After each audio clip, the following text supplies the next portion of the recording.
Hello, everybody. Happy Motivational Monday. Man, I got some new information for you guys, so I am excited. Now, if you're new to my page, please watch my previous videos. Like, comment. I love reading the comments. I love seeing the likes. That's what motivates me to continue going, man, is when you guys communicate with me. And yeah, let's jump right into it.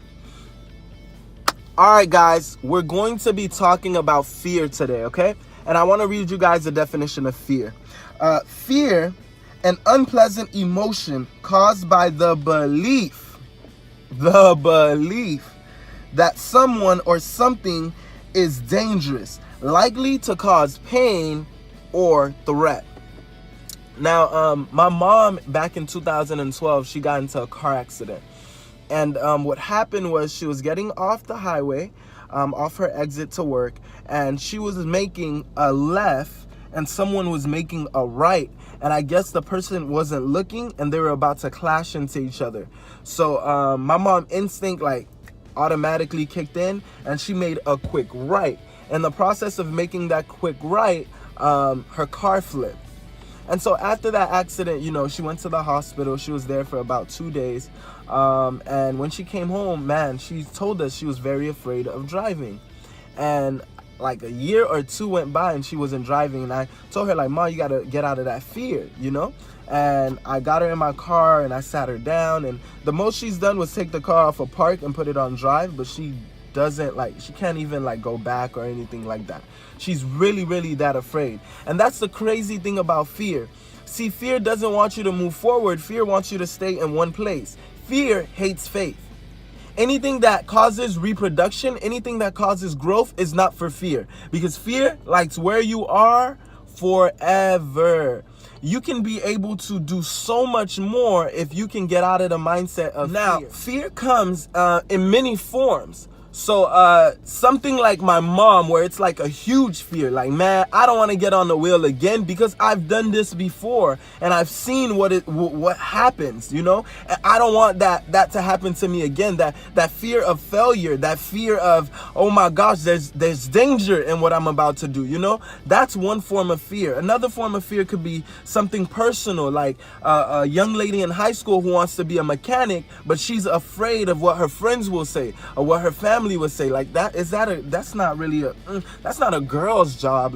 A girl shouldn't be getting her hands dirty or inside engines. You see, that's a fear in itself. You can have a guy who, he's a manly guy, but he likes hair and he wants to be a hairstylist. You feel me? And there's nothing wrong with that. But based on his friends or based on his family, they judge him for that. Oh, you want to be a hairstylist? What, you trying to be a girl? There's so many stereotypes, right?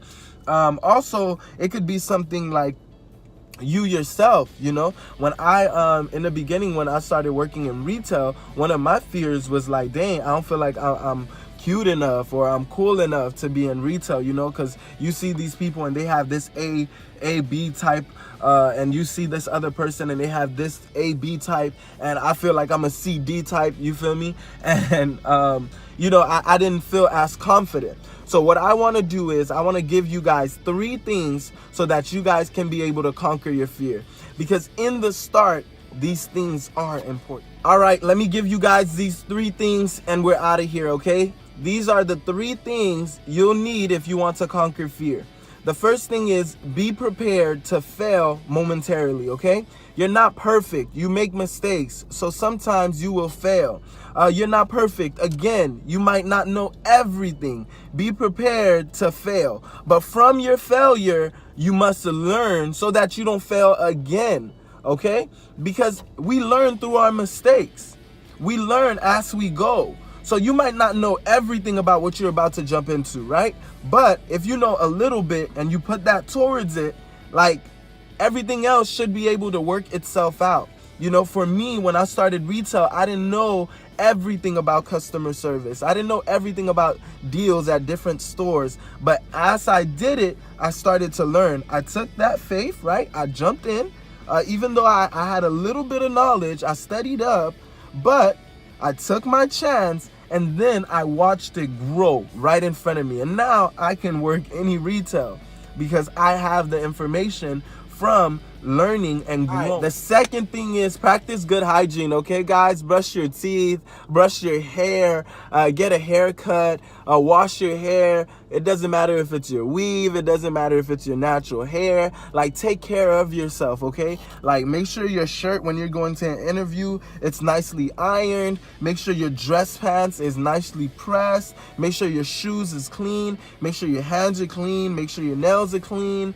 Make sure you smell good. Like, man, you have to practice good hygiene because you represent yourself the minute you walk into a room without speaking. Someone can look at you and say, man, I like that guy. He came in here neat. He came in here prepared. Let's do it. I like that young lady. She came in neat. She came in prepared. Let's do it. So please practice good hygiene. It is important. That fear of yourself when you say like, I don't feel like I look good, or I don't feel like, I'm that cool. Like, if you're practicing your hygienes, right, you'll be a little bit more confident about it. The last thing, okay, that I want you guys to do is live for yourself. Now, I'm not talking about to be too overconfident or all about yourself, but I'm talking about, like, man, like, do the things that you want to do that makes you happy.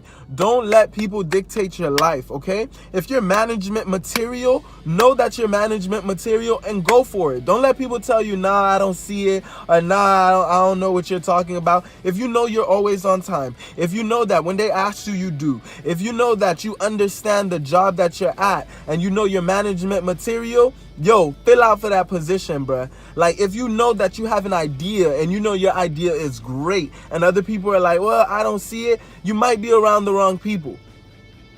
Because sometimes your circle will affect how you see things, okay? If you're a visionary and you're around a whole bunch of people that aren't used to visions, how do you expect to prosper? How do you expect to grow? You're not going to be able to grow. So your surroundings is affecting your own growth. Your surrounding might be causing that fear because everybody else is like, well, I don't know about the marketing business. We've never done this before, and it looks weird. Only certain types of people do that. No. You need to change your surroundings, bro. Because at the end of the day, you know what's best for you. You know what makes you happy. You know what keeps you pushing every day. So you need to do it. I'm out.